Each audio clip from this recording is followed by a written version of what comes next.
Très bien, nous sommes lundi 21 octobre 2024, mesdames et messieurs, bonjour à tous et bienvenue à ce tout nouveau numéro de la semaine de votre magazine Semaine chez vous, une émission sociopolitique qui reçoit pour vous de politiques capables de décrypter l'actualité en République démocratique du Congo. C'est pourquoi nous avons le réel plaisir de recevoir pour vous Monsieur Cédric Moudiantou. Il est porte-parole du parti politique AVC. Avec lui, deux sujets sont retenus. Pour échanger au cours de ces 45 minutes, nous allons parler de la gestion de la ville-province de Kinshasa. Vous le savez, après cette grande pluie qui s'est abattue comme ça dans la ville, c'était le samedi dernier. Il y a, selon les gouverneurs de la ville-province de Kinshasa, le bilan est d'un mort, un bébé de 2 ans. Mais comment s'y prendre pour gérer cette grande ville de Kinshasa? Le gouverneur de la ville-province de Kinshasa, Daniel Bumba, rassure. Il dit que toutes les mesures ont été prises pour sauver la ville de ce problème, ce grand problème que nous avons toujours connu dans cette ville, mais aussi il rassure que Kinshasa et Kobonga, comment? Simplement lorsque le travail s'est fait correctement et les Congolais évitent aussi de jeter les immondices certainement dans les différents caniveaux qu'on a dans la ville-province de Kinshasa. Mais avec notre invité, nous allons avoir une idée de la gestion de la ville-province de Kinshasa. C'est vrai, les différents gouverneurs se succèdent, André Kimbuta, Jean-Tini Ngobila, aujourd'hui Daniel Bumba, mais ce problème continue toujours. Pour quelles raisons? L'invité va nous donner son analyse à ces sujets. Aussi, nous allons parler de la révision ou changement de la Constitution. Quid de cette problématique? Parce que vous le savez, le parti au pouvoir, UDPS, insiste sur le changement de la Constitution parce que, selon le secrétaire général de ce parti, Augustin Kabouya, il estime que lui, tellement qu'il était informateur, il a une idée, il dit que sur papier c'est écrit 5 ans, mais dans l'exercice, le président de la République n'a que 3 ans. Est-ce que cela bloquerait la bonne gestion ou la bonne marche de la République comme estiment les opposants? Je l'ai dit au cours de cette émission, nous allons réfléchir à ces sujets avec monsieur Cédric Moudiantou, porte-parole du parti politique AVC. Monsieur Cédric, bonjour et bienvenue. Bonjour Nathan, merci de m'associer à cet échange. Je vais devoir le dédier au peuple congolais qui nous suivront à travers ce numéro, bien entendu à mon parti politique Autre Vision du Congo, dont l'autorité morale, Maître Didier Boudimbo, et le secrétaire général, Maître Magloire Kassongo. Je voudrais profiter de l'occasion pour saluer aussi ta complice. Très bien, merci beaucoup. Madame Tania, elle est avec moi. Bonjour et bienvenue. Bonjour Monsieur Nathan, bonjour Monsieur Cédric, bienvenue à vous encore une fois. Je salue tous les téléspectateurs branchés devant leur poste téléviseur qui nous suivent en ces nets moments. Merci. Très bien, allez. C'est parti pour cet échange, un échange patriotique avec notre invité, Monsieur Cédric Moudiantou. Vous avez la parole. D'abord, en 5 minutes, pour nous donner votre lecture sur la gestion aujourd'hui de la ville-province de Kinshasa avec le problème que nous avons. C'est vrai quand il pleut, nous tous nous nageons. Personne ne va nous dire ici, sur ce plateau, qu'il a été épargné de la situation du samedi dernier. Votre lecture d'abord de la gestion. Est-ce que c'est vraiment le problème des différents gouverneurs qui n'arrivent pas à relever le défi, qui n'arrivent pas à bien gérer la ville, et ce qui fait que nous puissions toujours vivre dans cette situation? C'est comme une coïncidence, puisque la dernière fois que j'ai été reçu ici, nous avons abordé le même sujet. Cette fois-là, c'était les inondations à Kinshasa qui faisaient des morts, bien entendu, sous Jean-Tini Ngobila.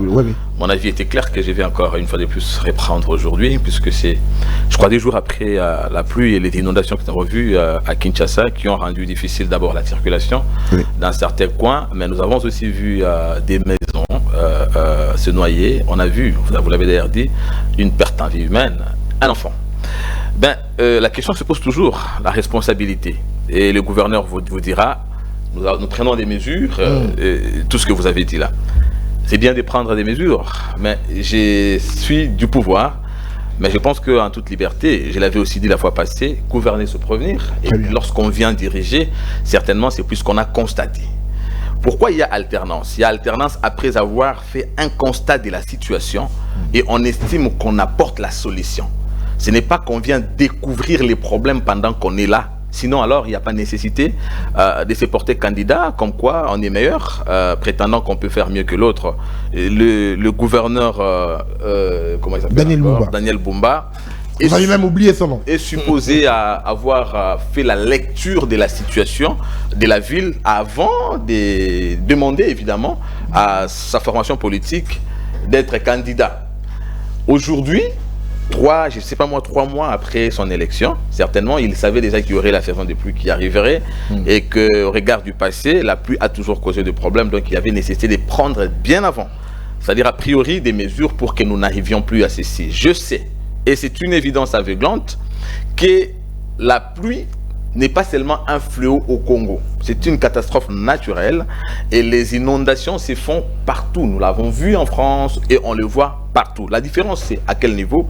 La différence, c'est en termes de prise en charge. Ailleurs, lorsqu'il se pose des choses comme ça, on prend en charge les sinistrés, mais en plus de ça, on tient compte d'éviter dans l'avenir que ce genre de situations ne se reproduisent. Pour le cas de la RDC, ça devient un statu quo.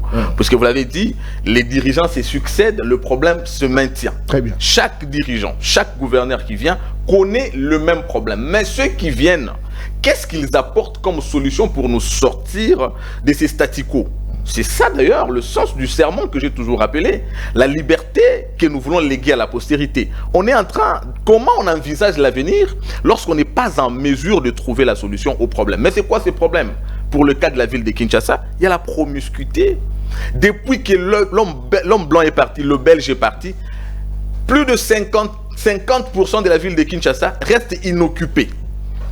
C'est la Tchangou, Maluku et tout ce que nous savons.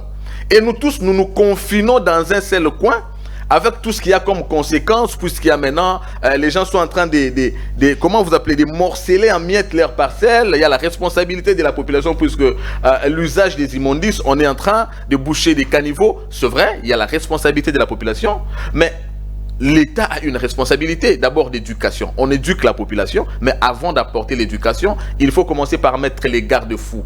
Qu'est-ce qu'on fait pour que la population, lorsqu'il fait usage, je sais pas moi, des bouteilles, des immondices en général, qu'il ne soit pas tenté d'aller les jeter dans les caniveaux qui ont pour mission de drainer l'eau.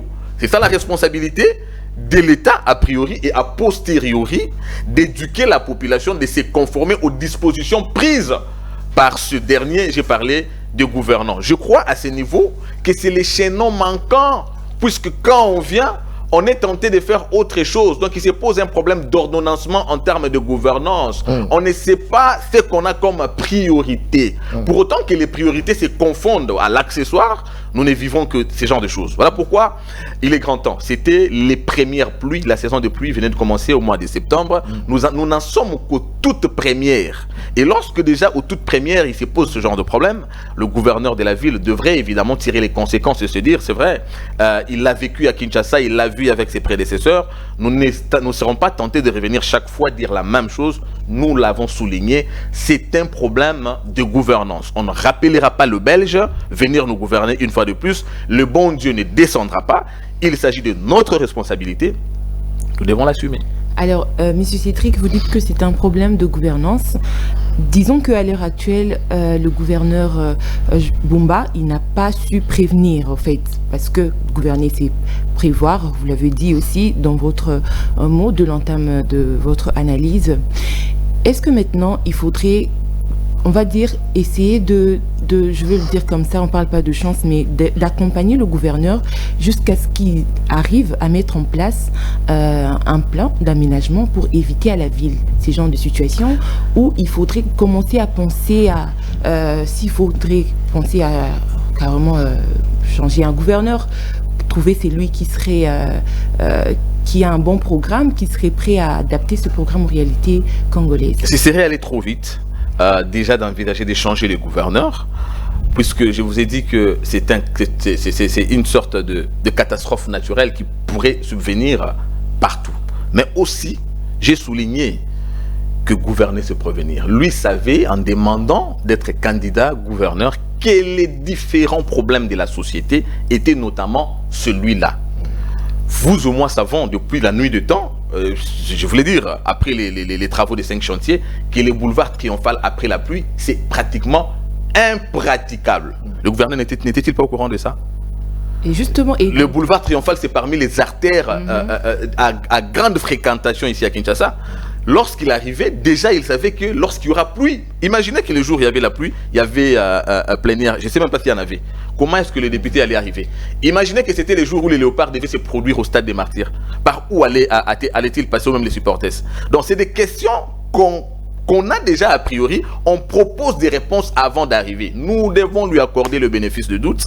Il n'est qu'à son début, mais je crois qu'on ne prendra pas les mesures éternellement. Les mesures doivent être prises a priori. C'est pour ça. C'est d'ailleurs qui donne la consistance à la matière que nous aborderons au deuxième sujet. Il faut bien entendu commencer par avoir un programme avant d'arriver. C'est par là que nous parlons de la gouvernance. Puisque on peut avoir les belles intentions, mais lorsqu'on ne sait pas comment les appliquer, ça ne devient qu'un chapelet des bonnes intentions. Voilà pourquoi à l'intention, il faut ajouter des mesures d'applicabilité pour avoir constaté. Tout le monde sait que le problème de Kinshasa, c'est celui-là. Vous le savez aussi. Pourquoi vous voulez que l'autre parte et que ça soit vous? C'est puisque vous vous êtes dit, vous êtes capable d'apporter la solution. Mais à quoi vous apportez la solution? Au problème que vous êtes censé avoir constaté maintenant que vous êtes là. Je sais que 3 mois, c'est insuffisant par rapport à tout ce qu'on a comme problème. Il y a les problèmes d'immondice, il y a les problèmes de ceci, il y a les problèmes d'inondation. J'ai évoqué ici les causes, c'est notamment la promiscuité. Mais puisqu'il y a la promiscuité, j'ai toujours évoqué la notion des portées limites. Est-ce qu'il y avait un plan d'étalement urbain? Nous avons vu la ville de Yamoussoukro être construite en Côte d'Ivoire. Nous avons vu, ça s'est passé partout. Mais depuis que l'on a promis construire une deuxième ville. C'était lors de la campagne électorale, justement. Mais oui, le problème, c'est qu'il y a toujours un écart entre la promesse et l'exécution. C'est bien de promettre, mais il paraît que la promesse politique ne concerne que ceux qui l'écoutent. Alors, nous pensons que pour son cas, il aura promis et qu'il tiendra compte de l'électorat aussi longtemps que toute la population, avec l'exode d'ailleurs que la ville de Kinshasa a subi, ne se mettra qu'à se confiner d'un tel coin. Comment vous allez résorber cette situation? Un jour, nous nous réveillerons tout Kinshasa dans le fleuve Congo. Voilà pourquoi il est temps d'avoir des priorités, évidemment d'établir un distinguo entre les priorités et les accessoires. C'est ça d'ailleurs le sens de l'économie. L'économie voudrait bien sûr que l'on sache apporter la solution aux besoins multiples et variés face aux moyens rares d'usage alternatif. C'est vrai, nous avons de moyens rares, on n'a pas assez de ressources, mais nous devons avoir des priorités. Nous faisons quoi? La ville se perd comme ça, la ville se noie, on perd les compatriotes. Il y a des maisons qui se noient comme ça, et on dit qu'on est en train éternellement, indéfiniment de prendre les mesures. Nous lui accordons les bénéfices du doute. Nous n'avons pas dit qu'il est incompétent, mais encore faut-il qu'il mette un peu le pied sur l'accélérateur puisque ça urge. Mais est-ce que vous ne pensez pas que on fait face à une urgence maintenant? Là, il faudrait passer à des décisions plutôt que d'attendre, d'accorder plus du temps au gouverneur. D'où cette seconde question, je vais dire sous-question. Est-ce que vous pensez que depuis que le gouverneur Bumba est là, y a-t-il une question à laquelle il a déjà apporté une réponse?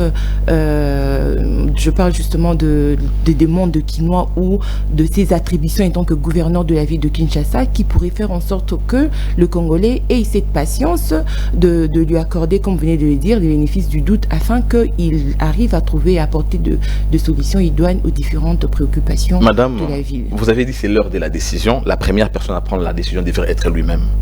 Parce qu'il a la responsabilité, il le sait. Donc la décision lui revient d'abord. Par le fait du constat qu'il vient de faire de ce qui s'est passé après la pluie, il doit se décider. Mais quelle décision il prend? Il a dit Kinshasa et Kobonga. Je considère ça être une décision. L'autre aussi avait dit Kinbopete. C'était une décision. Mais la finalité, c'est quoi? Alors lui doit se référer au passé. Les autres ont pris des décisions avec quels résultats? Lui aussi, quelle différence il veut apporter? Qu'est-ce qu'il veut que l'histoire retienne de son action? La première décision à prendre, c'est quand nous constaterons dans le temps, puisqu'il n'a que 3 mois. J'ai demandé le bénéfice du doute, puisqu'il n'a que 3 mois. Et il avait un programme. Il avait un programme. Est-ce que pour le moment, il n'a rien fait? Je pose la question, mais je pense qu'il est en train de faire, puisque nous voyons dans d'autres communes, notamment de la Gombe, bien que Kinshasa, il n'est pas bourgmestre de Gombe. Il est gouverneur de la ville de Kinshasa avec 24 communes. Donc, il ne doit pas se cramponné sur son siège de gouverneur en ne regardant qu'un seul coin de Kinshasa, notamment Gombe. Mais pour autant qu'il a commencé quelque part, je crois qu'on lui accorde le bénéfice de doute, encore qu'il vient de se déclencher un problème réel qu'il vient de voir. La décision, oui, il doit la prendre et nous attendrons le temps. Lorsque nous verrons que le temps passe et qu'il n'y a pas de décision qui soit prise, on va passer à la vitesse supérieure, ça veut dire les instances plus compétentes que lui pourront se décider à sa place. Mais M. Cétric, étant que citoyen congolais, hormis cette problématique des inondations, vous pensez que la ville connaît encore quel autre problème qui serait urgent? Quand vous posez la question sur la ville connaît beaucoup de problèmes, puisque je rappelle qu'il y a 3 semaines, moi j'ai été victime d'un enlèvement. C'est un problème. C'est un problème d'insécurité, premièrement. En plus des inondations, qui évidemment aussi ont comme cause l'insalubrité. Pourquoi l'insalubrité? Lorsqu'il y a les inondations qui s'entassent quelque part, les eaux de la pluie, quand elles viennent, elles les jettent, je ne sais pas moi, dans les caniveaux, dans les canalisations d'eau, ça bouge, ça crée l'inondation. La ville a plusieurs problèmes. Si lui ne se réfère qu'à un seul, ça sera un échec, puisque si nous en avons 4 et qu'il y a un qui devrait les préoccuper maintenant, les 3 autres resteront un échec. C'est bien pour ça que j'ai parlé d'un ordonnancement. Il y a des problèmes, mais quels parmi ce problème qui constitue la priorité? Il doit s'attaquer à cette priorité et répondre à d'autres questions. Sinon, alors il sera perdu et à la fin, il se retrouvera n'avoir rien fait. Alors, messieurs, Cédric Mondiatou, le gouverneur actuel, est accusé comme ça par certains Congolais d'être lent dans la prise des décisions, justement pour assainir la ville. Et il a été élu. Il a plus tardé pour sortir son gouvernement. C'était là aussi le problème, parce que le Quinois commençait également à se poser de questions si seulement Daniel Bumba était l'homme de la situation. Et après, il lance un programme dénommé Coup de poing, où lui-même l'a inauguré en jetant, c'est pas moi, des immondices dans une poubelle ou quoi. On a tous vu les images. Mais après, on se pose des questions. Est-ce que Daniel Bumba était l'homme de la situation? Oui, il est temps de prendre des décisions. Est-ce que vous ne pensez pas que l'Assemblée provinciale pourrait aussi se décider quant à ces... Parce qu'on ne constate pas vraiment son implication directe en ce qui concerne les différents problèmes que nous avons. Jean-Denis Ngobila est passé, on n'avait pas d'engin pour assainir la ville. Lui également arrive, c'est pratiquement du copier-coller. Mais on n'avait pas d'engin, il fallait combien de temps? D'abord, lorsqu'il faut acquérir les engins, je crois qu'il y a une procédure, il y a les appels d'offres qui doivent être lancés, et puis les soumissionnements en termes d'assainissement, et puis l'exécution. C'est bien pour ça que j'ai dit qu'il serait vraiment prématuré, ce serait précoce pour le moment d'envisager une sorte de qualificatif comme quoi incompétent, incapable. Oui, c'est vrai. Non, mais ce sont les actions sur terrain. Il est mesuré sur base de ça. Il y a toujours, même en termes de projet, il y a toujours un délai d'exécution. Vous êtes intellectuel, vous savez de quoi je parle. Lorsqu'on a un projet, on sait que le projet commence à X temps et ça évolue jusqu'à XN temps. Vous voyez? Alors pour le moment, je crois qu'il est à 3 mois depuis sa prise de pouvoir. Oui, c'est vrai, il doit se mettre en action comme il l'a déjà fait. Vous avez parlé de l'opération Coup de poing. On ne voit presque plus. Non, vous avez dit presque, ça veut dire vous voyez, mais vous estimez juste que c'est infime. C'est bien pour ça qu'il est infime par rapport à la proportion que vous accordez à l'action qu'il a portée déjà. Dépend aussi du temps qu'il a déjà depuis qu'il est dans les affaires. On lui accorde, j'ai insisté, le bénéfice du doute.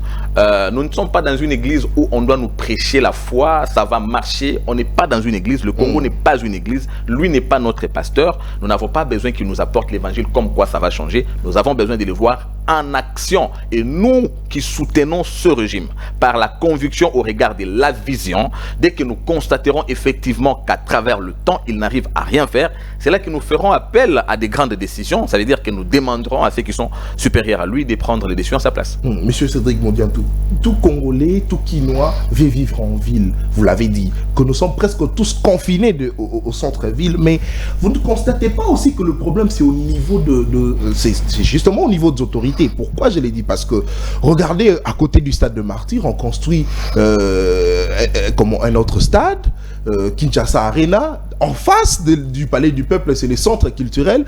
Pourquoi ne pas délocaliser ces constructions vers, pourquoi pas Maluku? Question de permettre aussi que cet espace puisse être envahi par des Congolais, parce qu'on estime s'il y a un stade de l'autre côté, vers Maluku, ce sont les Congolais qui iront s'acheter de parcelles et construire là-bas. Pourquoi? Parce qu'ils savent qu'à tout moment qu'il y a activité, ils vont facilement entrer au stade. Est-ce que le problème c'est aussi au niveau des décisions que prennent nos autorités du pays? Non, à tout point de vue, je rejette ce que tu penses être une solution, puisque d'abord les centres culturels, tout comme Arena, ce sont des infrastructures sportives, et par rapport à ce que ça pourrait avoir comme conséquence au regard de la situation notamment d'inondation, je crois qu'il y a nécessité de faire la canalisation. Mais parce que nous avons évoqué la promiscuité et que tous les coins se confinent d'un coin, je voudrais rappeler ici que ce qui crée l'agglomération, c'est la route. S'il faudrait bien sûr que l'on envisage comment délocaliser les Quinois pour les amener à un autre endroit, il faut commencer par créer c'est la route qui crée l'agglomération. Est-ce qu'il faut qu'on dise combien de fois aux autorités que ces coins-là devraient d'abord commencer à voir les infrastructures routières se construire. Parce que quelqu'un va acheter une parcelle à Maluku, mais se posera la première question, j'ai fait comment pour arriver en ville? J'ai fait comment pour évacuer ma marchandise? J'ai fait comment pour atteindre mon lieu de travail? Ce sont des questions qui se posent a priori. Mais lorsque les autorités construisent les stades de l'autre côté, ils vont penser directement à construire une route. Pourquoi? Parce que les athlètes seront obligés de passer par là, ils ne vont pas passer dans des routes délabrées. Non, vous avez posé un autre problème. Nous parlons de le désenclavement de la ville. Très bien. Donc on est déjà confiné de ces côtés. Nous envisageons construire une autre ville. Mais on commence par quoi? Qu'est-ce qui attirerait les Congolais? On appelle ça gentrification. Qu'est-ce qui attirerait les Congolais à aller découvrir un nouveau milieu où ils peuvent aller habiter, aller construire? Il faut d'abord commencer par mettre un substrat. Ça veut dire en construire, à jeter les infrastructures, notamment routières. J'ai évoqué la notion de portée limite. Par exemple, dans un coin, les gens de Maluku, quand ils sont malades, ils doivent venir à Mama Yemo. Ce qui ferait qu'ils ne viennent plus à Mama Yemo, qu'ils soient confortés, qu'ils se sentent confortables de rester à Maluku, c'est lorsqu'ils voient par exemple les hôpitaux modernes se construire là-bas, lorsqu'ils voient qu'il y a des supermarchés se construire là-bas, mais surtout la principale des choses, des routes, puisque c'est celle-là qui crée l'agglomération. Ce n'est pas puisqu'on est déjà ici en ville, on doit multiplier les routes, mais là on encourage encore les gens à venir se confiner de ce côté. Il faut plutôt apporter quelque chose qui puisse booster évidemment cette gentrification, que les gens aillent découvrir de nouveaux endroits et puis désenclaver Kinshasa qui connaît déjà les embouteillages à cause de l'enclavement, à cause de la promiscuité, à cause de l'exode rural dont elle est déjà victime, à cause de la mauvaise gestion des déchets, avec plusieurs causes que je viens d'ici d'évoquer. Il y a nécessité de pousser la population à aller découvrir de nouveaux milieux en commençant par poser les substrats. Très bien. Monsieur Cédric, la ville de Kinshasa aujourd'hui n'est même plus à la hauteur de la ville que les Belges avaient laissée. Est-ce que, au regard de cela, on pourrait dire que la classe politique a échoué à offrir aux Congolais une société moderne? Je dis oui, d'emblée, je dis oui, puisque Kinshasa a été construite sur base d'un certain nombre de populations, une certaine densité, bien entendu. Mais depuis que Kinshasa a été construite, ça fait combien d'années que rien n'est ajouté? Le problème du Congo, j'ai toujours dit, c'est sa classe politique. La classe politique a ses principes à elle, on vous dira, l'accession au pouvoir consiste à la conquête, à l'exercice et la conservation, mais dans les trois indicateurs, les trois éléments, on n'ajoute pas le développement. Donc on cherche à conquérir le pouvoir pour exercer et y demeurer, mais pas pour développer. Le jour où l'on ajoutera le quatrième élément aux trois objectifs du pouvoir, on arrivera à répondre à votre question. Voilà pourquoi nous sommes en train ici de discuter sur la durée, sur le temps et les statu quo. Je pense que c'est un échec pour la classe politique, mais il n'y a pas de raison de nourrir une sorte de désespoir, parce qu'il y en a, nous, qui croyons au changement au regard du constat que nous faisons. Il y a nécessité juste d'ajouter à ces constats que nous faisons de la bonne volonté, de la volonté politique, bien entendu aujourd'hui impulsée par le président Félix Tshisekedi, mais qui évidemment doit veiller à ce que ce qui gravite cette vision évidemment soit des vrais disciples. Alors cette classe politique devrait être changée pour que les maux du Congo soient guéris en fait. Et on va aborder cette question du changement de la classe politique puisqu'elle se rapporte à la question qu'on abordera tout à l'heure. Très bien, merci beaucoup. Allez, mesdames et messieurs, continuez à rester amoureux de l'excellence et du professionnalisme. Vous êtes en direct de CML 13 Télévision. Merci de continuer à nous faire confiance. Nous demandons comme ça à Issa Kaz de rester toujours très souple lorsqu'il est en train de faire son travail. Allez, j'étais en train de dire que vous êtes en direct de CML 13 Télévision. Continuez à nous faire confiance et continuez à rester amoureux de l'excellence et du professionnalisme. Monsieur Cédric Moudiantou, porte-parole de l'AVC, c'est lui, notre invité. Avec lui, nous allons aborder la première thématique, gestion de la ville de Kinshasa. Chers Congolais, où vous êtes, chers Kinois, avec le gouverneur ensemble, parce que le gouverneur l'a dit, le problème de Kinshasa, ce n'est pas simplement le chef de l'État qui doit apporter une solution, encore même lui, gouverneur, mais c'est tout Kinois. De votre côté aussi, évitez de jeter les immondices dans le caniveau, c'est ce qui occasionne également les différentes inondations dans la ville-province de Kinshasa. Avec notre invité, nous abordons la deuxième thématique, révision de la Constitution, pour ou contre. Est-ce que vous voulez les changements ou vous voulez la révision de la Constitution? L'UDPS, le parti au pouvoir, insiste. On aurait appris que selon l'UDPS, plus de 100 000 Congolais sont d'accord. Est-ce que c'est vrai? On analyse cette question avec notre invité. qu'est-ce que le changement ou la révision de la Constitution va-t-il justement apporter pour le Congolais? Mais est-ce que le président de la République est réellement bloqué avec notre Constitution? S'il faut changer, pour quelle raison? Quel est l'objectif, l'opportunité? Mais s'il faut réviser, quels sont les articles qu'il faut rapidement toucher pour que le président se sente libre, comme veut le secrétaire général de l'UDPS, qui pense que le président de la République est bloqué avec la Constitution? Monsieur Cédric Boudiatou, vous avez la parole. Ces débats qui suscitent beaucoup de réactions de Congolais, on en parle tout le jour sur le plateau de télévision. Est-ce que vous êtes d'accord pour le changement ou la révision de la Constitution? Et dites-nous pourquoi. Non mais écoutez Nathan, le problème ce n'est pas moi vouloir, non. Qui suis-je face à plus de 100 millions de Congolais? Vous avez dit ici il y a plus de 100 000 Congolais qui seraient d'accord. Mais il s'est dilué tout de suite dans la grande marmite qui est le Congo, plus de 100 millions de Congolais. S'il n'y a que 100 000 qui sont d'accord, à quoi cela servirait?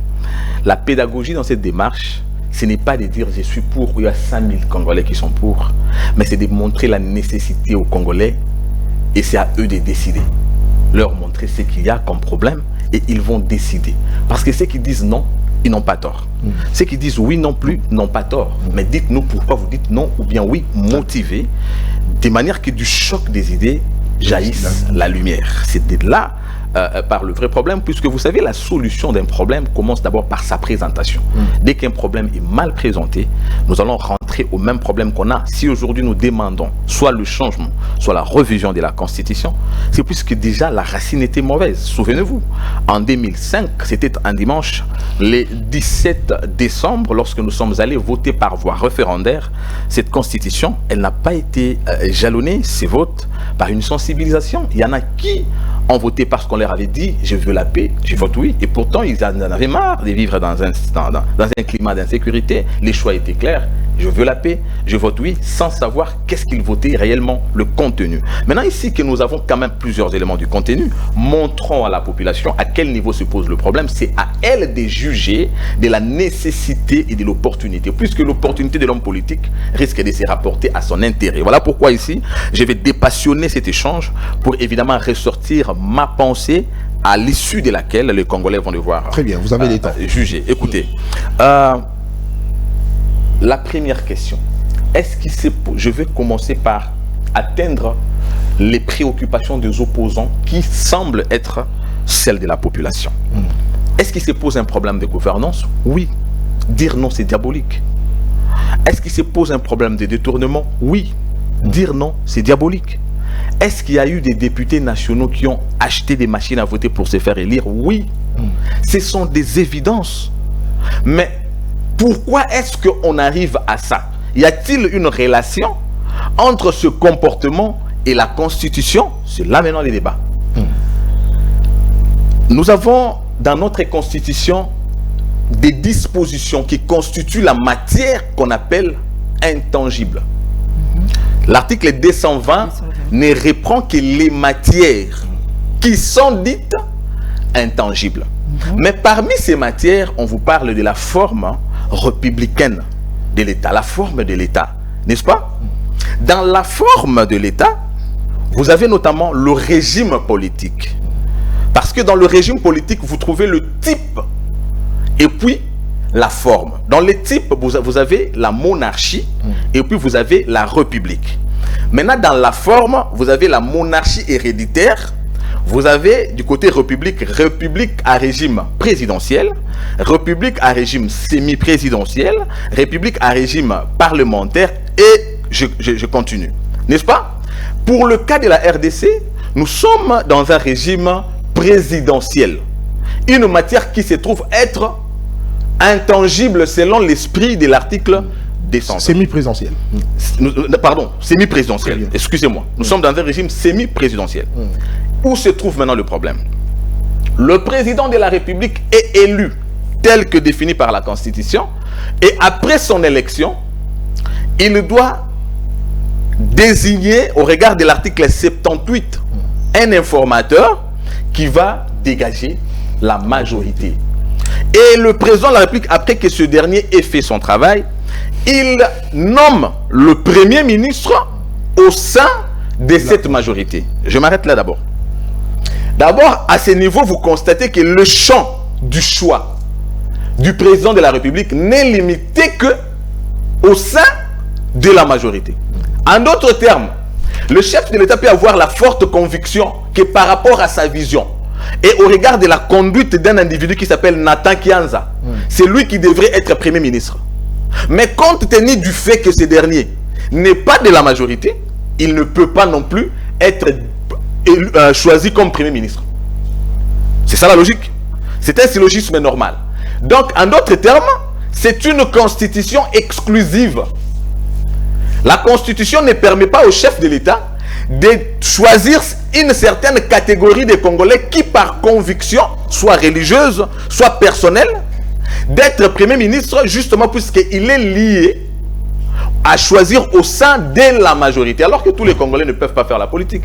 Il y en a qui n'ont pas la conviction de faire la politique, mais qui ont l'aspiration d'accompagner leur pays au développement par le fait de leurs compétences. Mais ils ne peuvent pas aspirer à ça, puisque ne faisant pas partie de la majorité. D'une part. Mais d'autre part, la Constitution vous dit tous les Congolais sont égaux devant la loi. Une contradiction.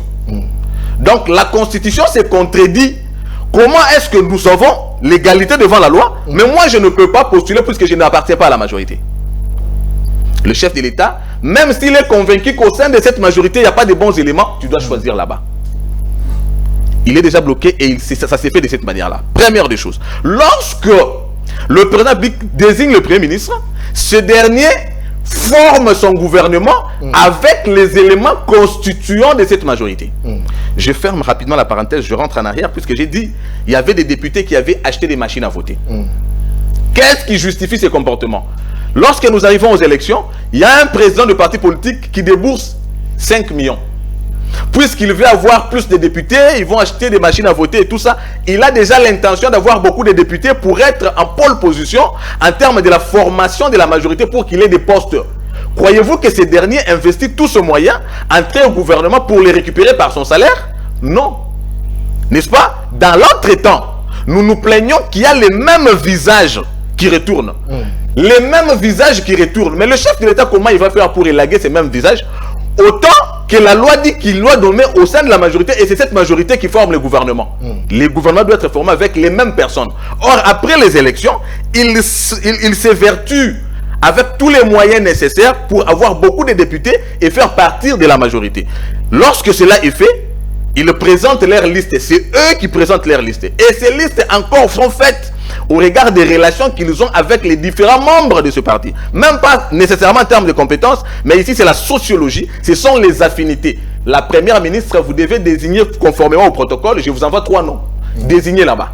Le problème de la compétence ne vous concerne pas. Conformons-nous à la loi, ça constitue la majorité. Un autre problème. Donc le chef de l'État, aujourd'hui, si nous partons de l'hypothèse que le gouvernement a échoué, mais même s'il a échoué, si ces individus nous les reprochons d'une certaine incompétence, il faut former notre gouvernement, on se conformera à la même loi. Ça veut dire qu'on choisira dans la même majorité. Et ça sera les mêmes individus qui enverront les mêmes éléments par rapport à leurs intérêts. On aura changé quoi? On sera en train d'avancer, de reculer ou bien de rester sur place. Je considère ça être le premier problème.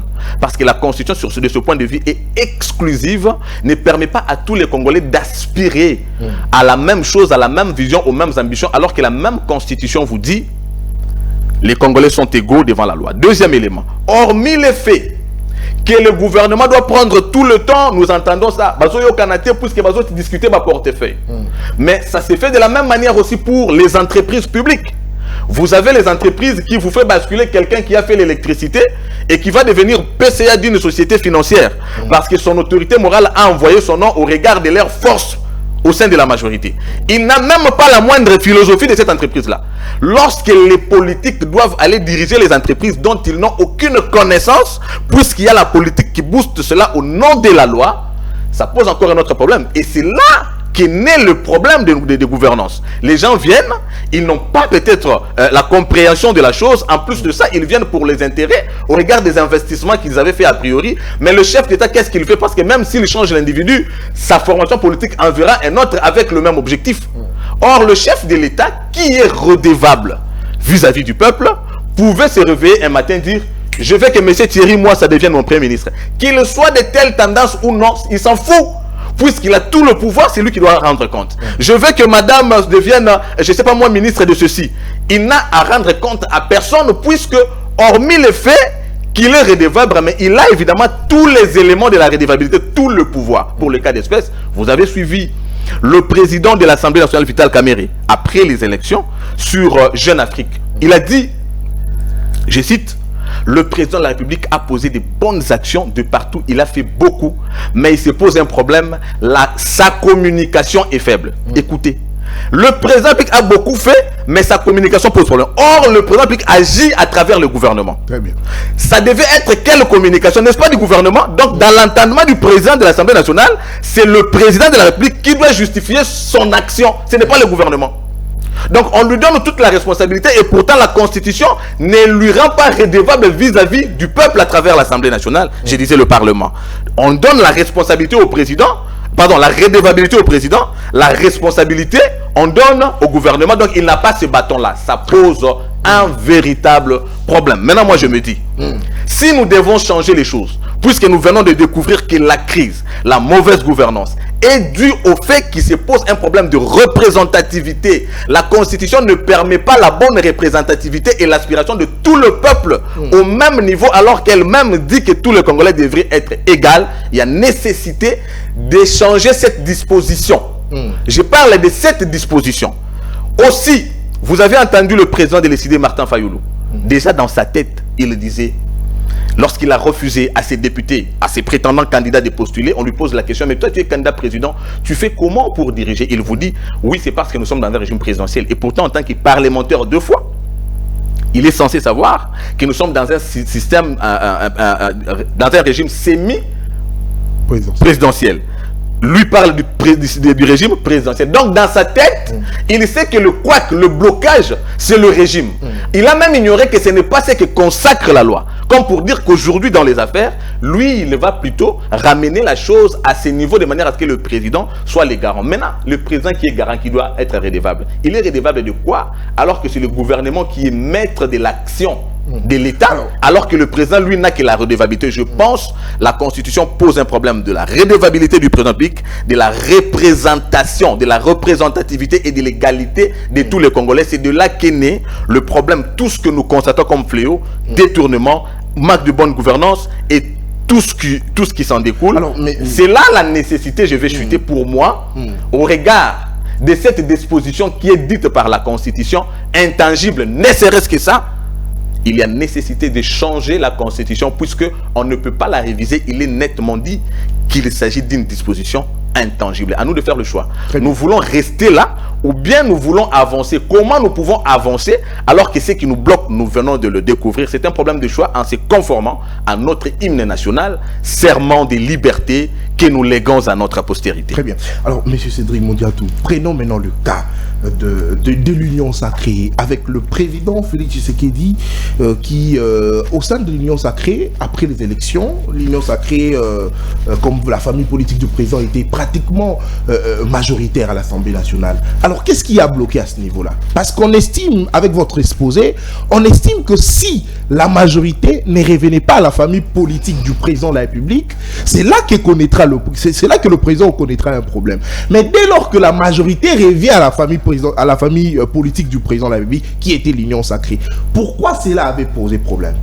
Non mais Nathan, ta question là ne se rapporte même pas à ce que je venais de dire tout à l'heure. Non mais justement, vous avez démontré comment le président de la République n'est pas directement redevable parce que le Premier ministre est nommé au sein de la majorité parlementaire. Alors maintenant, à ce niveau-là, que l'Union Sacrée était majoritaire à l'Assemblée nationale, parce que l'Union Sacrée c'est la famille politique du chef de l'État, où se trouve justement le problème? Parce qu'on a pris le cas de l'Union Sacrée seulement. On peut inverser les rôles? Je peux te poser une question, si tu me permets. C'est à moi de poser une question. Okay. Puisque tu ne veux pas, tu ne pourras pas non plus me dire que l'Union Sacrée représente 100 millions de Congolais. Est-ce qu'au sein de l'Union Sacrée, l'Union Sacrée représente la masse critique du Congolais? Parce que si tu me parles en termes d'élections, l'Union Sacrée a gagné, le chef d'État a gagné les élections avec 73%. Pas 73% de la population. 73% du suffrage, ceux qui étaient allés se faire enrôler. Très bien. N'est-ce pas? Et ceux qui ont voté. Ceux qui ont voté en plus. Donc non seulement se faire enrôler, mais ceux qui ont voté, lui a eu 73. Ça ne veut pas dire 100 millions de Congolais. Maintenant, je pose la question. Est-ce que l'Union sacrée... Je réponds en même temps. Je réfléchis à haute voix, voilà. Est-ce que l'Union sacrée représente 73% des Congolais? Ou bien est-ce que l'Union sacrée incarne la masse critique des Congolais? Si la réponse est non, puisque c'est non, que fait-on d'autres Congolais? Sont-ils ignorants? N'ont-ils pas de compétences? Ne sont-ils pas égaux à ceux qui appartiennent à l'Union sacrée comme le dit la loi? Mais est-ce que le chef de l'État a refusé de désigner des ministres, de DG, de PDG, de PCA dans le reste des Congolais qui n'appartiennent pas à l'Union sacrée?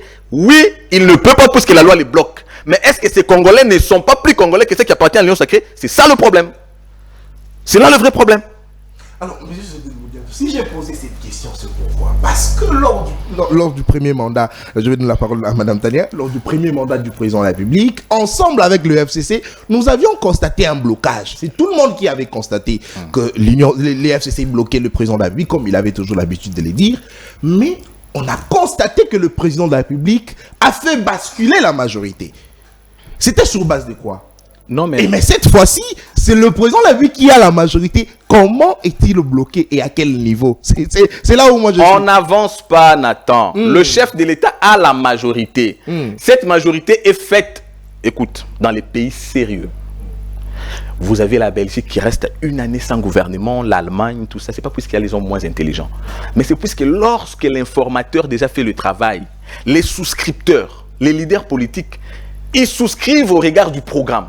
Ça veut dire qu'ils proposent le programme à ceux-ci. Ils disent, voilà notre programme, vous y souscrivez ou pas. Ceux qui souscrivent, en plus de la souscription, maintenant, ils disent, on doit trouver le profil qui s'y rapporte. À la différence du Congo. Les gens souscrivent en disant, je soutiens la vision du chef de l'État. Je soutiens la vision. Personne ne propose quoi? Ils le soutiennent puisqu'ils tiennent mordicus à devenir membre du gouvernement. Et c'est dans cette forme-là que le gouvernement est fait, puisqu'il y a les gens qui ont souscrit, qui n'ont rien, non seulement proposé, mais qui ont aussi rien à apporter. Malheureusement, il se fait que c'est ça qui constitue la majorité. C'est le fait de la loi. Le chef d'État doit se contenter de ça, puisque c'est ça la loi. Il ne peut pas aller au-delà de ça. Il ne peut pas prendre Nathan, puisque Nathan n'appartient pas à cette majorité. Il ne peut pas prendre je ne sais qui, puisqu'il n'appartient pas à cette majorité. Comment a-t-il pris Constant Moutamba? C'est aussi ça la question. Comment l'a-t-il pris? Parce que nous connaissons que Constant Moutamba était de l'opposition. Il est arrivé là comme je veux me réserver de parler des individus. Je réfléchis de manière générale.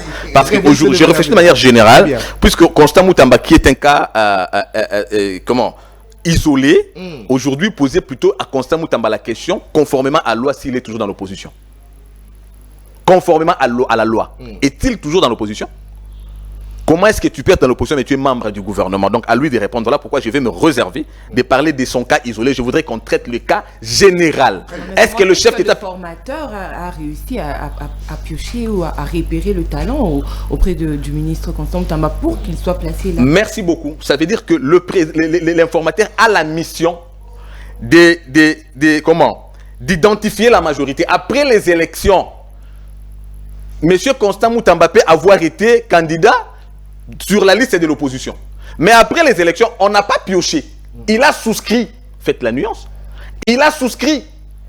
Maintenant, il a souscrit puisqu'il appartenait déjà à une formation politique. Je vous ai dit ici que tous les Congolais ne font pas la politique. Toutes les compétences ne sont pas en politique. Que fait-on de ceux qui ne peuvent pas répondre à l'invitation de l'informateur puisque eux ne font pas la politique? Pour devenir ministre, normalement, on ne devait pas être acteur politique. Que fait-on des technocrates? Que fait-on des professeurs d'université qui n'appartiennent à aucune formation politique mais qui ont de la compétence pour gérer? On ne va pas les consulter. Ils ne sont pas députés, mais ils ont seulement la compétence. Ça, c'est clair, non? Très bien. Alors, M. Cédric, le pays, dans ce que j'ai dû comprendre, a un problème de représentativité partant de certains articles de la Constitution, comme vous venez de le dire.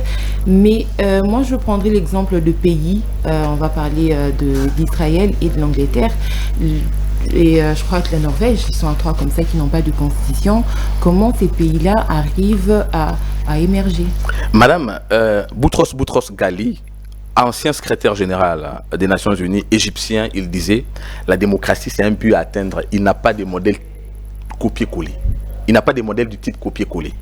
On ne va pas comparer la réalité congolaise à celle de l'Israël, parce que nous avons nos habitudes, nous avons notre culture. Le comportement des acteurs politiques sont différents. Aujourd'hui, il y en a qui sont en train de parler dialogue pour la cohésion nationale. Mais le même qui prône le dialogue pour la cohésion nationale, c'était quoi son discours après les élections? Est-ce qu'après les élections, il avait un discours de cohésion nationale? Aujourd'hui, il y en a qui disent non, mais pourquoi on parle de la révision de la Constitution au second mandat? Et pourtant, si c'était au premier mandat, ils allaient dire yo pour non, quand on sait la révision de la Constitution. Le Congolais, on dirait qu'il se pose un problème d'éducation, d'information, du renseignement. Voilà pourquoi j'ai dit le mimétisme. Si nous allons dans cette philosophie du mimétisme, nous n'allons pas résoudre le problème réel du Congo, puisque nous avons notre propre culture, nos propres habitudes qui sont différentes de celles des Israéliens et du reste du monde. Je voudrais qu'on se conforme à nos habitudes, à notre réalité, à notre dynamique politique et à notre mode de vie, conformément à ce qui nous unit comme contrat social. Sinon, si nous voulons continuer dans ces modèles du mimétisme, encore que cette constitution est un fruit du mimétisme et qui pose aujourd'hui problème, on est bloqué. Mais en laissant ces libres champs, monsieur Cédric, vous ne pensez pas que le président pourrait aussi être amené à prendre son frère? Et là, ça pourrait encore un autre problème pour parler de pourquoi son frère. Donc, est-ce que ça sera la solution qui sera trouvée, ou ça pourrait aussi ouvrir une porte à d'autres problèmes en fait dans la désignation de représentants de l'État? Et tu penses que ces régimes empêcheraient au président de prendre son frère, parce que son frère aussi peut appartenir à son parti politique, à sa formation politique? Le régime ici ne peut pas empêcher au président de la République de prendre son frère. Moi, je vous dis, je ne veux pas réfléchir en termes d'individus. J'ai réfléchi en termes de 100 millions de Congolais. Parce que le fait déjà que le président est là, son frère bénéficie de tous les avantages, ça veut dire que le prendre, il ne ferait qu'accepter, quelle que soit sa conviction, on va lui donner une coloration politique. Ne réfléchissons pas en termes de ceux qui sont proches de nous, en termes de ceux qui ont déjà certains avantages, réfléchissons en termes de 100 millions de Congolais, dont une bonne partie est exclue par les faits de la loi. C'est ça le problème. Okay. Madame, tes enfants, toi qui es Congolais lambda, bien que tu n'as pas encore, je ne sais pas si tu en as déjà, parce que tu n'as pas de nom connu, puisque papa n'a rien fait qui puisse te mettre à l'orbite, que tu sois découvert, est-ce que tes enfants peuvent aussi aspirer à devenir ce que les autres sont devenus? Mais qui vous dit que ceux qui sont là sont plus intelligents que toi et tes enfants? L'exclusivité, cette façon d'exclure une certaine catégorie de Congolais par l'effet de l'autre. J'ai aimé votre exemple. L'informateur, quand il va faire son travail, il n'invite pas tous les Congolais. Il n'invite pas tous les Congolais. D'abord, la catégorie, il faut être député. Ce n'est pas tous les Congolais qui deviennent députés. Or, pour travailler, être membre du gouvernement, on n'a pas besoin d'être député. On peut désigner un ministre par sa compétence. Mais l'informateur, déjà, ne le prendra pas. Premier niveau du problème. Deuxième niveau du problème, puisque le gouvernement ne sera fait que sur base de cette majorité, ce sont les présidents du parti politique qui enverront les noms. Quand ils envoient les noms, il y a un critère. Le critère, c'est je gagne quoi derrière celui-ci? Est-ce qu'il m'est obéissant? Il vient d'où celui-ci? Ça charrie même le tribalisme, ça charrie même le népotisme. Mais qui établit les critères? Est-ce que c'est le Premier ministre, ou ce sont justement les responsables des partis politiques qui envoient les listes? C'est un problème, ça c'est un problème secondaire. Parce que le critère devait être établi par le Premier ministre. En effet. Pour demander au chef de parti d'envoyer des personnes compétentes. Le problème que vous posez est secondaire. Parce que même si les critères est établi par le Premier ministre, ce n'est pas le Premier ministre qui part choisir dans les partis politiques. Lorsque moi j'ai fait ma liste, je vous dis que ça correspond aux critères que vous avez. Vous faites comment pour refuser ça? Tous ces Congolais, ce n'est pas aujourd'hui que c'est l'élite qui pose des bêtises, tous ceux qui sont en train de détourner, tous ceux qui ne savent pas gérer, ne sont-ils pas intellectuels? On ne pose plus le problème en termes d'élitisme, mais en termes de moralité. Mais vous avez quel élément? Comment? Le service est là pour ça. Le service est là pour quoi? Pour s'informer justement sur la personne qu'on désigne comme candidat ministre. En effet, je vous ai dit, le problème que vous posez est secondaire. On a l'information de la personne, mais la personne est envoyée par qui? Il a d'abord la redevabilité, pas à la nation, mais à celui qui l'a envoyé. Et pourtant, ici, si le chef d'État dit « j'ai choisi celui-là », il le choisit par rapport à sa propre vision. Vous allez travailler conformément à sa vision, puisque c'est lui qui va rendre compte au peuple. Mais puisque c'est moi qui ai désigné celui-ci, il m'est d'abord redevable. Et moi d'abord, il m'est redevable. Après, il sera redevable au gouvernement, mais c'est au second degré. Et pourtant, le gouvernement n'a pas de coloration politique. Ici, le gouvernement, les éléments qui sont envoyés doivent d'abord répondre aux critères et à la volonté de leur leader. C'est un problème. Le chef de l'État est lié, il en est contraint. Parce que même s'il veut changer, il changera, mais il respectera le même format. Ce sont les mêmes qui enverront encore les nouvelles personnes avec les mêmes intentions. Alors, vous avez dit tout à l'heure que la Constitution a un problème de représentativité et rédévabilité. Il y en avait 3. Je crois que le dernier m'a un peu échappé. Et je dirais, est-ce que c'est en retard aussi? Je veux dire que vous, acteurs politiques, je peux le dire comme ça, avez découvert cela. Parce que tout à l'heure, vous avez parlé d'un problème de contenu. Parce que je crois que l'ancien président, il a initié, ou son parti a initié une campagne de ce genre pour qu'il y ait une révision constitutionnelle, mais que les opposants de l'époque étaient totalement contre cela. Alors, est-ce que pendant cette période-là, si et seulement si l'opposition de l'époque était d'accord, on va dire que l'opposition avait eu le temps de s'imprégner du contenu de cette constitution et apporter justement des modifications dont vous venez d'épingler là tout à l'heure, mais parce qu'à l'époque, ils n'étaient pas au courant, je pourrais le dire comme ça, du contenu de cette constitution. Voilà pourquoi ils étaient catégoriques pour dire qu'il n'y aura pas de révision constitutionnelle. Voilà, le problème c'est quoi? Déjà dire que nous avons repéré en retard ce problème, c'est faux. Souvenez-vous, en son temps, le président Étienne Tshisekedi de Rose Mémoire avait déjà dit que c'était une constitution qui était à problème. Nous sommes nés au parfum de sa démarche politique. Donc nous savions déjà que c'était une constitution, disais-je, à problème. Maintenant, je réponds à votre question. Pourquoi avions-nous refusé cela à Joseph Kabila? Le problème, c'était l'intention de la révision de la constitution. C'était quoi son intention? Voilà. Je ne vais pas l'accuser sans soubassement. Très bien. Nous avions eu les élections en 2011. C'était supposé qu'on devrait en avoir encore en 2016. Mais d'où était venue la linéa 3 de l'article 8 de la loi électorale qui organisait les élections à des horizons sans fin. Donc, on crée l'ONIP.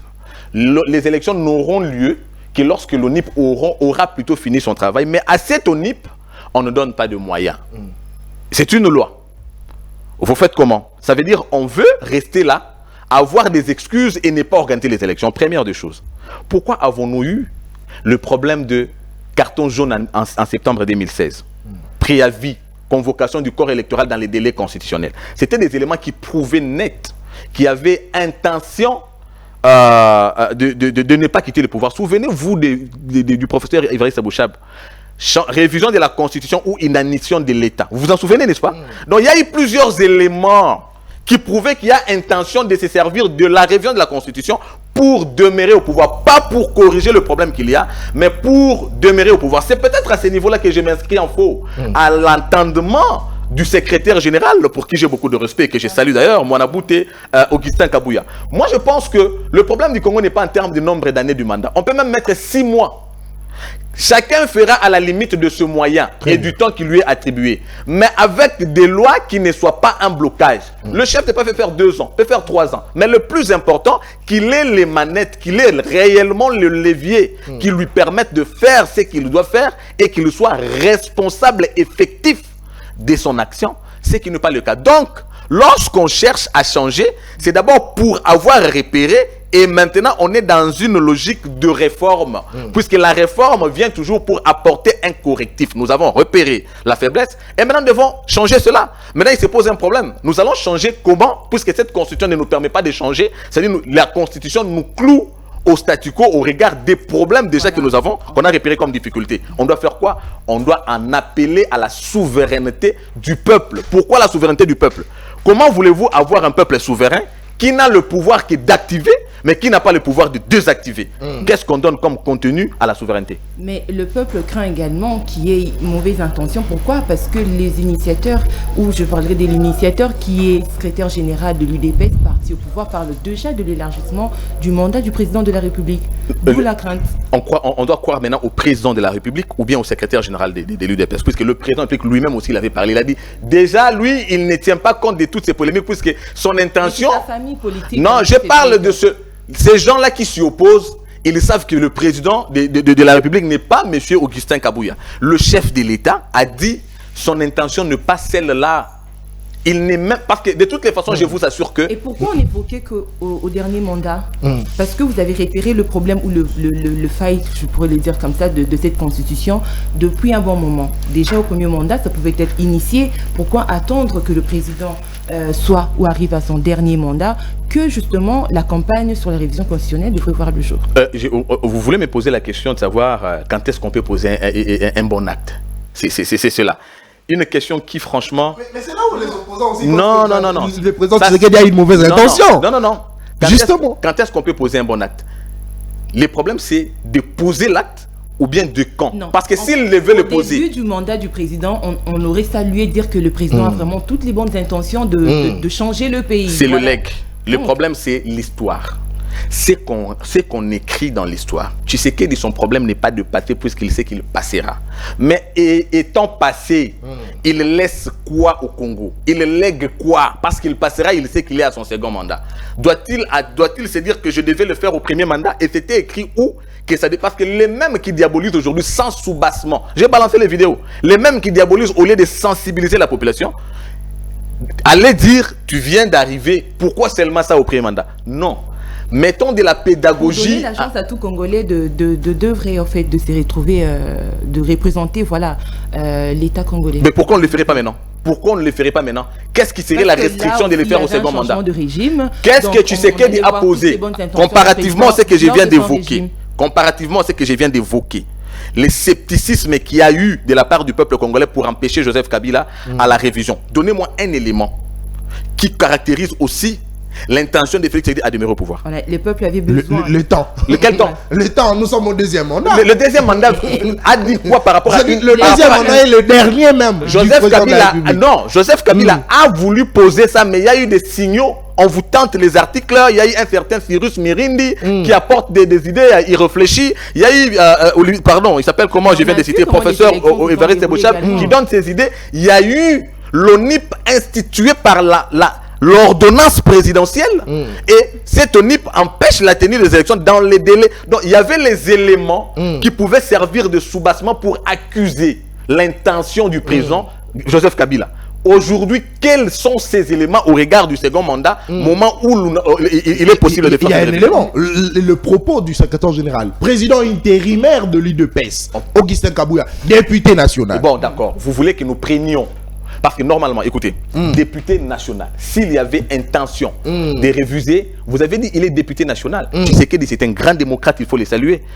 Il pouvait justement, selon la loi, l'initiative doit venir d'où? Kabouya apporterait directement l'idée au Parlement, ils ont la majorité, on allait procéder à la révision. Toi, Nathan, moi et toi avons discuté sur la révision de l'article 71 en 2010? Non. Savez-vous que l'article 71 de la Constitution a été révisé en 2010? Tu étais au courant lorsque ça se faisait? Ça s'est fait à la volonté de nos représentants. Pourquoi aujourd'hui c'est le débat qu'on a laissé? C'est-à-dire le président de la République impulse la démocratie et c'est lui que nous devons suivre plus qu'il a dit qu'il n'a pas l'intention de demeurer au pouvoir, mais il pense au serment. Serment qui résonne en lui par rapport à la volonté de notre hymne national, la liberté qu'il veut léguer à notre postérité. Très bien. Mais les Congolais se disent vouloir aussi l'amélioration de leurs conditions de vie et que si le changement de la constitution pourrait changer cela ou pas. Je venais de dire ici que le changement du mode de vie, des niveaux de vie, le social, se rapporte à la gouvernance. La gouvernance est conséquence du comportement des acteurs et ceux-ci sont imposés par la loi. Donc on doit résoudre le problème par la cause et non par la conséquence. Très bien, merci beaucoup. Allez, c'est Semelle 13 Télévision, les temples de la démocratie. Nous accueillons tout le monde. Nous accueillons les différentes analyses de l'opposition comme du pouvoir. Allez, cette question du changement ou révision de la Constitution, nous allons continuer toujours à en parler au cours de nos différentes émissions. Mais pour aujourd'hui, on s'arrête là. Monsieur Cédric Moudiatou, cette émission est terminée. Vous avez 2 minutes pour la conclusion. La conclusion est celle-ci. Peuple congolais, jeunesse congolaise, nous représentons l'avenir. C'est nous qui incarnons l'avenir. Ces serments de liberté, c'est nous qui en sommes les héritiers, je pense. Le plus important pour nous, ce n'est pas de suivre le comportement de ceux qui ont déjà l'heure à venir après eux, mais c'est de voir le Congo de demain que nous incarnons. Voilà pourquoi nous devons considérer aujourd'hui que le problème du Congo, c'est sa classe politique qui se cramponne à son siège et qui ne veut pas se détacher de ses intérêts. Nous devons regarder notre avenir en n'écoutant pas, en fermant l'œil et l'oreille à tout ce qui vient nous distraire de ce qui est avantageux pour nous. Cette histoire de la révision de la Constitution milite d'abord à notre propre intérêt par rapport à la représentativité. Nous sommes Congolais, nous incarnons des valeurs, nous avons étudié, nous avons les aspirations, mais pourquoi pas nous? Pourquoi seulement les autres? Pourquoi pas nous puisque nos parents sont pauvres? Pourquoi pas nous puisque nos mamans vendent du pain? Pourquoi eux puisqu'ils viennent de l'Europe? Pourquoi eux puisqu'ils s'appellent députés? Nous sommes tous Congolais, la loi voudrait que nous soyons égaux et cette égalité est violée par la même Constitution dans cette disposition qui voudrait que ce soit une certaine catégorie de Congolais. Il y a nécessité bien entendu de procéder à la révision, mais il se fait que cette disposition se trouve être intangible. L'intention de changer la Constitution se situe par l'intérêt qui doit être général et global pour tout le peuple congolais, de manière à ce que nous soyons tous jouisseurs des intérêts du Congo, qui est notre seul héritage, qui est notre seul point commun, qui est notre seul dénominateur commun. Très bien, merci beaucoup. Allez, le problème de la République démocratique du Congo, c'est sa classe politique, mais est-ce que Didier Boudimbo envoie aussi de bonnes personnes lorsqu'il a la liste entre ses mains? La question reste posée. Elle peut avoir cette réponse. Elle peut avoir sa réponse, n'est-ce pas? Mais oui, nous sommes cités. Il envoie la bonne liste quand il en a la possibilité. Malheureusement, pour le cas de Didier Boudimbo, il est seul ministre, mais il a fait preuve aujourd'hui. Il envoie que son nom. Écoutez, il a fait preuve de la volonté d'accompagner le chef de l'État. Regardez les gens qu'il a envoyés aujourd'hui gérer les stades des martyrs. Même les joueurs sont contents, ils sont satisfaits de l'état actuel du stade des martyrs. Ce qui veut dire, Didier Boudimbo, c'est ces Congolais, un des Congolais de bonne qualité à qui on doit donner beaucoup de chance, évidemment pour accompagner les bonnes intentions. Merci beaucoup. Il est là pour accompagner les bonnes intentions, c'est vrai. Mais nous allons aussi descendre au stade pour voir ce qui s'est fait là-bas. Les portes sont ouvertes. Très bien, merci beaucoup. Allez, vous êtes porte-parole du parti politique AVC, monsieur Cédric Ngoundiatou. Merci à vous d'avoir répondu à toutes nos questions. C'est à moi de vous remercier, Nathan. Et à madame Tania, merci pour la co-présentation. Merci, monsieur Nathan. Merci, monsieur Cédric. Merci, monsieur madame Tania. Et à vous qui nous avez suivis de partout à travers la République démocratique du Congo, à travers la diaspora, merci de continuer toujours à rester fidèles et amoureux de l'excellence et du professionnalisme. Samuel 13 Télévision, votre chaîne. On se retrouve demain pour le deuxième numéro de la semaine. Ça sera certainement avec monsieur Alain Boulodjoa. D'ici là, portez-vous bien. Au revoir.